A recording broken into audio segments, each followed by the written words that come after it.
Hello guys, welcome to the channel again. This time, as you can see, we have not one but two graphics cards. Both are 20 RTX 2060, and as you can see they look very similar. Actually they look identical because they are in fact identical. So both are Gigabyte, the same model, GV-N2060OC-6GD. So both are the same model. I put some paper tape on this one just to differentiate them, so when I disassemble them I want to know which part is for which card, because they are, as I said, identical. And let's see if we can diagnose what's wrong with those cards and maybe hopefully fix them. So for now let's put this one aside and start with the first one. So let me go like this. Here you should be able to see the readings on the multimeter. Let's go in the resistance mode. So let's start with the basics.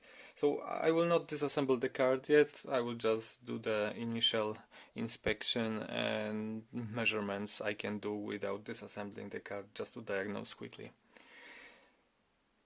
By the way, this one, I mean, it's a bit dusty, but overall looks okay. This one here was actually the packaging, the box and the wrapping it came in, had a strong cigarette smoke, and the card, like the shroud and the fans also have some cigarette smoke on it. On the other side though, I can feel the smell of like a burnt PCB, so that's already suspicious, and then probably there is something burned on the board, but we'll find out later. Let's start with the first one first. Let me grab the ground here and let's check the 12 volts.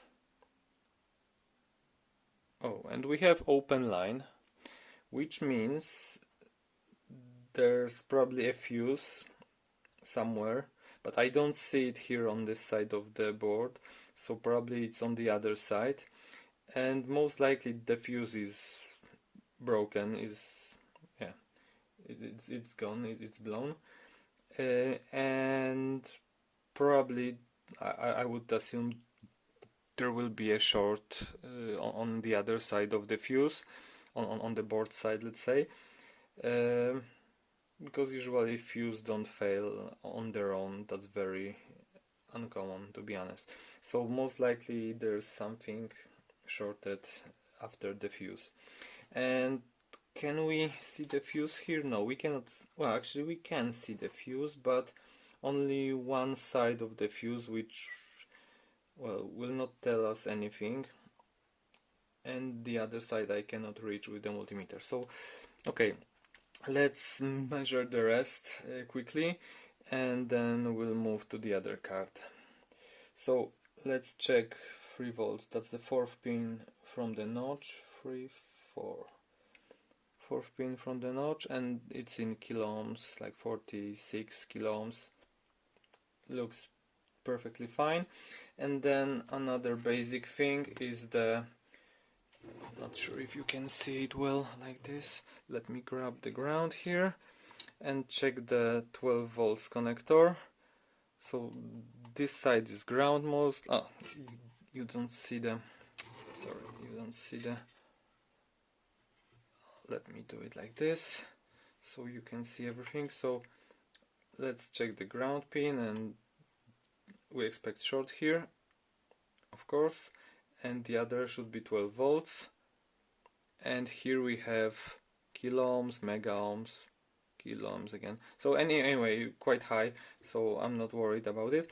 And also here we have some coils exposed under the heatsink. So this one, small one, looks like, I don't know, maybe 5 volts, and it has 6 kilo ohms, so perfectly fine. Then we have one coil here, and and it's in kilo ohms, hundreds of kilo ohms again, so perfectly fine. And there's another one a bit deeper, maybe I can reach it like this. Oh, I cannot get a contact. Let me try again.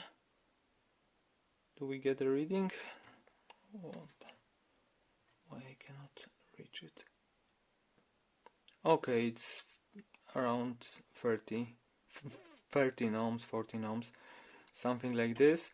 So that's probably PEX, which is quite reasonable resistance, and the other one, small one, is probably 1.8 volt, and this one here, that's actually 12 volts connected to this, so it's gonna be in kilo ohms as well. Okay, so that's it. What else we can check? We can check, I'm not gonna check all the data lines. Also, the data lines on the other side are covered with the shroud, so I have to disassemble the card. But let's just quickly check, go into the diode mode and see the voltage drop on the first pair here. Okay, it's rising, so let's give it a second to get the reading. Okay, 0.73, and it's stabilized. And the second one, the same. Let's check the last pair. Yeah, it's rising, stabilizes at the same level. So as I said, I'm not going to check all of them now. If the first one is fine and the last one is fine, I would say it's fine. I can do the detailed test later with my tester, but for now that's okay. And let's check also this here, since we are in this mode already. So I switch the probes, and so the positive probe on the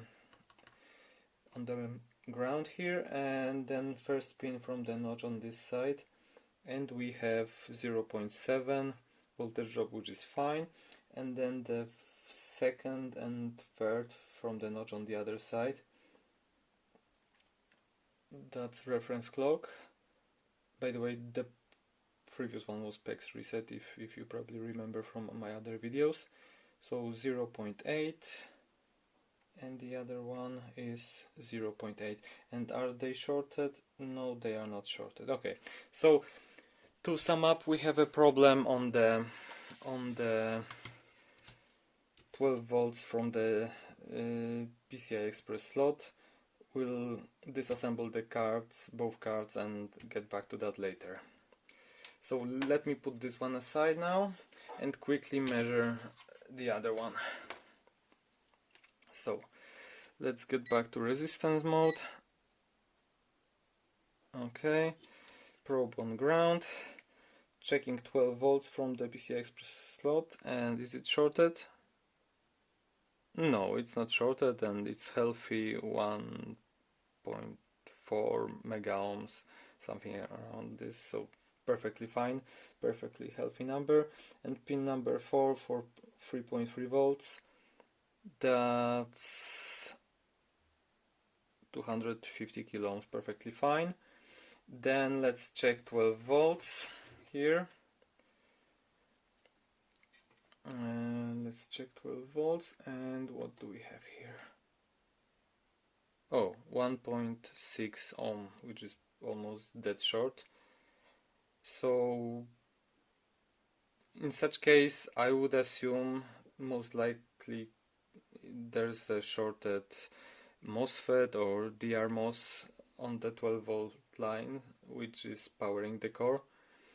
I mean, the VCore MOSFET that is actually powered from 12 volts. So it may happen that 12 volts went through the MOSFET or DRMOS and went to the core, which would, most likely mean it's dead. But let's check the other stuff. So the small coil here, we said it's 5 volts most likely, and it's 13 ohms. That's quite low. I mean, if you remember on the other card it was in kilo ohms, so that's definitely low. something's wrong here as well. And then let's check 1.8 volt, and it's in mega ohms, kilo ohms, so it's perfectly fine. And then check the PEX coil. Oh.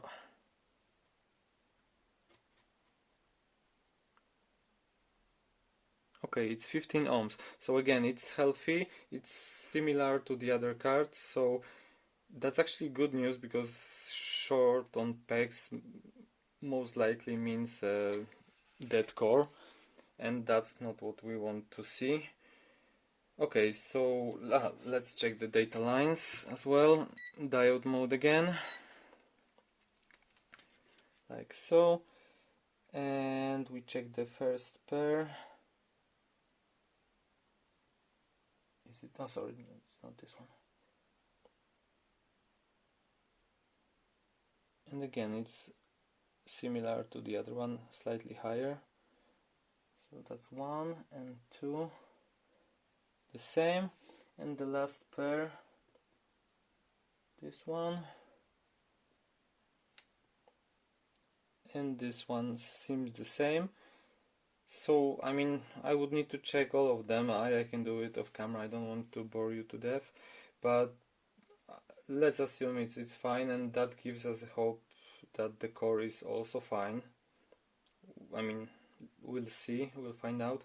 I also need to measure the BIOS chip, but I think it's somewhere on the other side of the board. It's covered by the shroud. Also, I don't have access to memory coils on the cards, so let me disassemble the cards quickly, and we're gonna do more measurements and try to diagnose the fault here.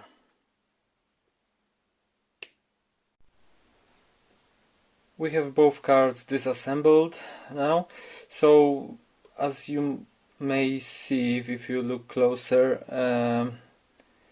when I disassembled the cards on this one, I noticed that one of the capacitors was like higher than the others, and I could see the legs of it, which look weird, and it was like a bit knocked to the side. And I touched it and it actually fell off, so here should be a capacitor like this one, so it's missing. I will probably take it from a donor and replace. That's not an issue, a little bit of soldering should be pretty quick actually, but that's not an issue. I think I don't think it's causing the short, so let's focus on one card. Let's put this one aside. Let's turn on the multimeter again and do the measurements we didn't have a chance to do. So this one had a short on 12 volts from the PCI Express slot. We can, let me check if you can see it well. Make sure you can see it, okay? Like this. And we have a short here, most likely. Oh, sorry, no short. We don't have a short because of the fuse. So actually, let's flip it to the other side and let's check the fuse. Fuse is here, so on the other side. And let's check if there is continuity, if there is a short between the ends of the fuse, and there's none. So the fuse is blown. And now if I get the ground and probe the other side of the fuse, we have a short, as I expected, around 2 ohms, so 1 point something ohms, so almost a dead short. So that's one thing, and the other thing I want to check, if that's the case, if it's possible that the core is okay. So here we have a BIOS chip. It's marked with white, and that's pin number 1. But we are interested in pin number 8, which is the power for the BIOS chip. and it's not shorted, it's in kilo ohms, so that gives us big hope that the card may actually be okay. I mean, the GPU itself, the card, as we just saw, has a short. So what do we do now? I would use the my bench power supply and do the voltage injection. So let's do it now. You will not see it, or maybe you will actually. Okay, so what I will do, oh sorry, not this one. What I will do, I will flip it over, connect it here, it's ground here to the metal plate, and here I have a positive probe and it's connected to the power supply. I set 0.8 volts, so it's quite safe voltage to inject, and limit on the current up to 2 amps, I think. So let me switch it off for now. So you will not see it now, but I will probe here and let's see the reading on the... Okay, it's drawing 2 amps, full 2 amps, so up to the limit.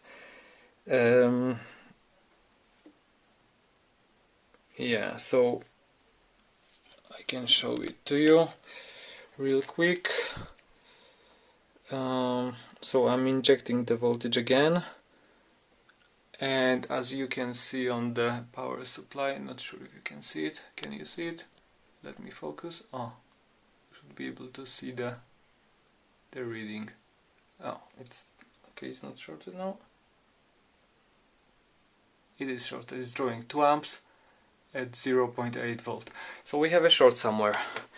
What we're gonna do now, I'm gonna inject the voltage again, but this time I will show you the picture from the thermal camera and we'll try to locate what is shorted.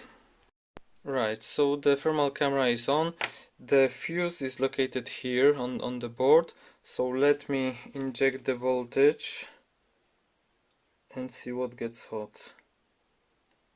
And as you can see, nothing, you can see my hand as well, but if I inject the voltage, something gets hot close to the fuse and close to my probe.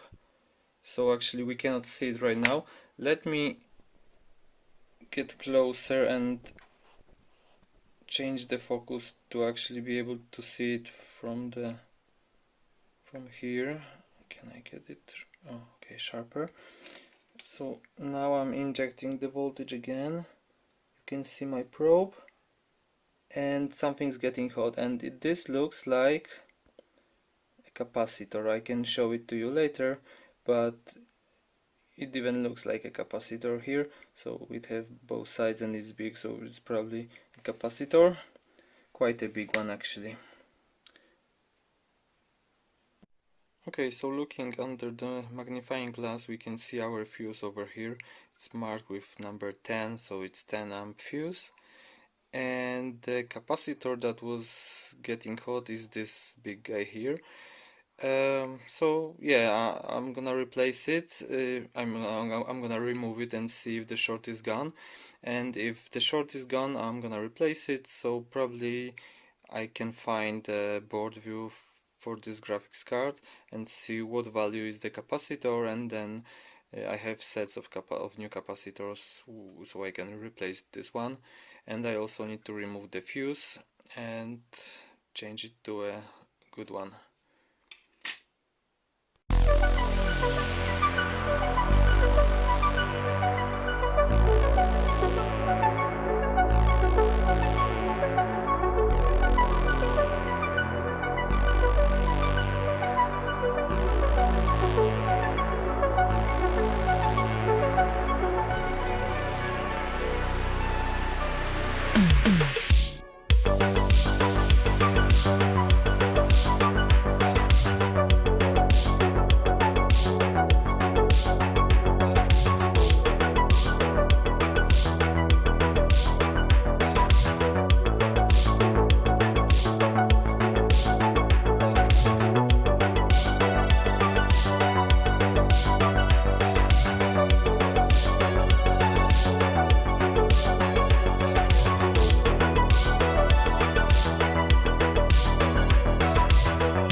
Alright, so as you can probably see, the fuse over here is replaced with a new one, and the capacitor, I checked with the board view, it was 10 microfarad, so I replaced it with a brand new one.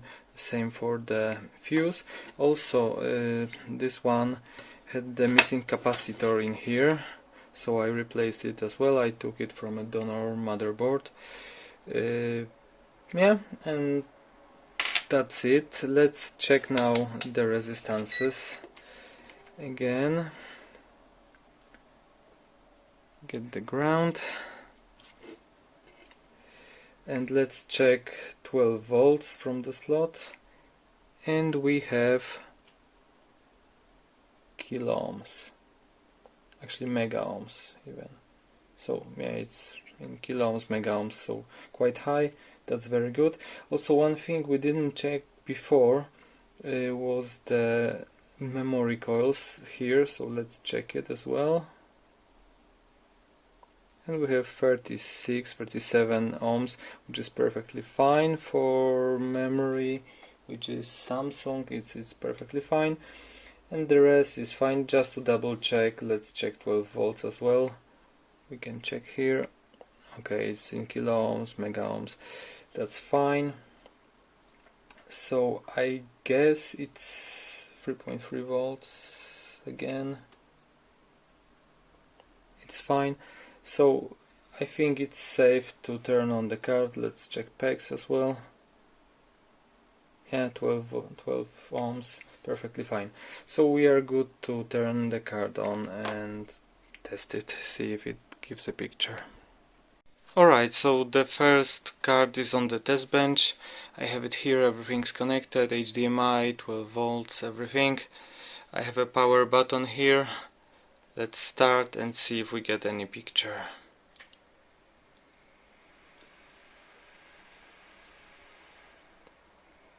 Do we have a picture? Yes, we have a picture. So I will assemble the card and test it properly, stress test and so on, but for now I take it as a fix. Alright, so I have the second card on the table, and as we checked, there was a short on 12 volts from the power supply, and that usually means shorted DR MOSFETs, and actually not sure if you can see it here, but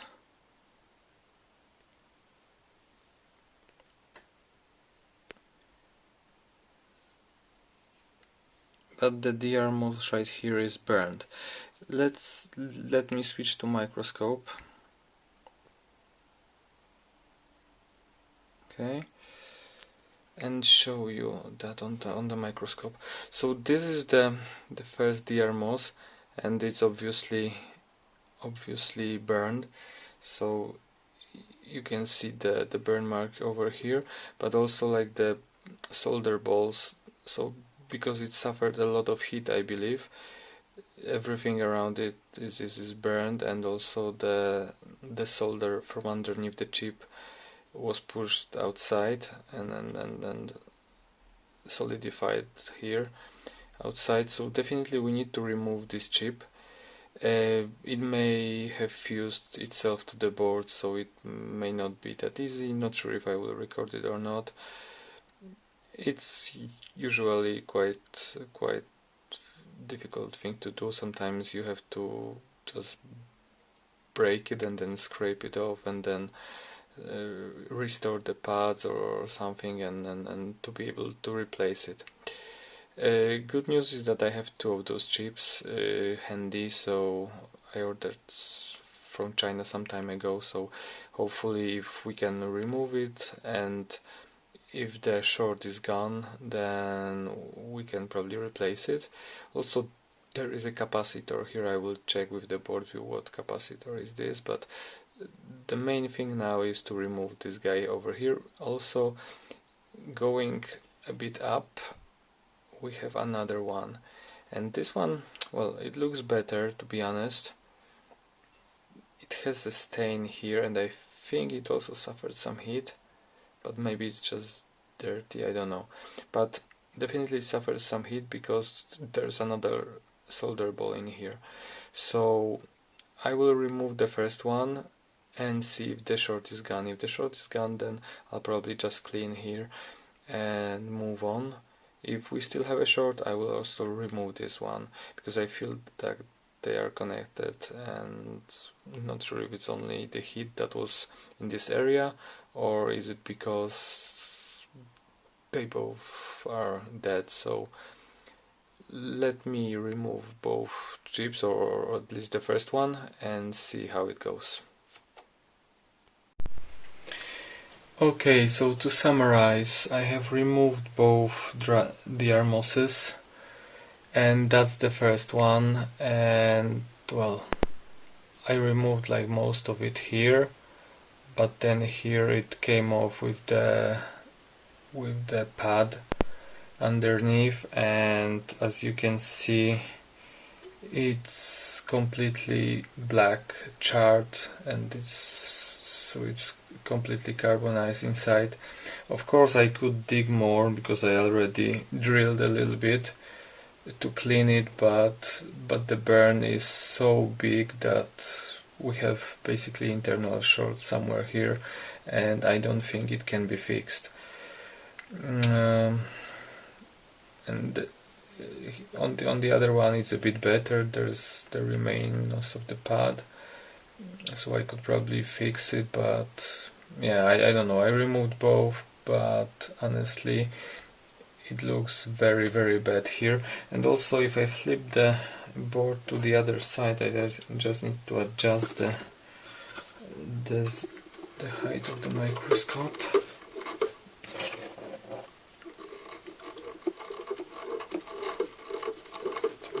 This.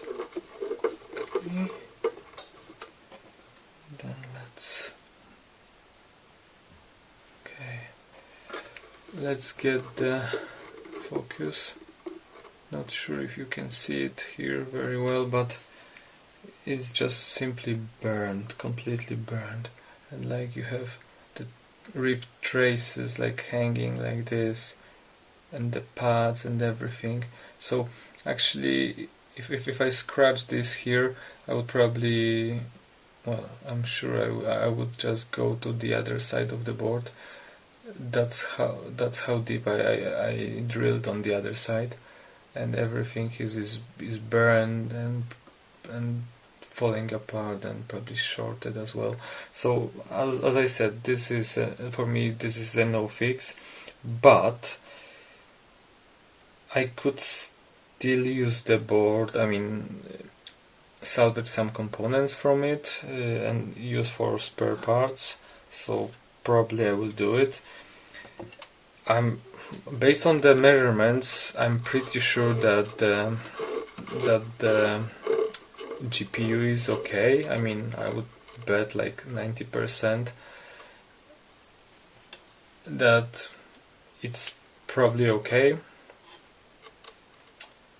So I will maybe if I have a good board with a faulty GPU, I may remove it and use this one. It's quite a complex fix, but yeah, to replace that it's quite difficult. But maybe I can do a video with some BGA work and core replacement, so that would be nice content, I think. So maybe if I have a card like this, I will do this. And as I said, I can salvage probably RAM memory as well. So 6 modules of the Micron memory should be fine, and other less important components. So yeah, that's gonna be a spare parts board.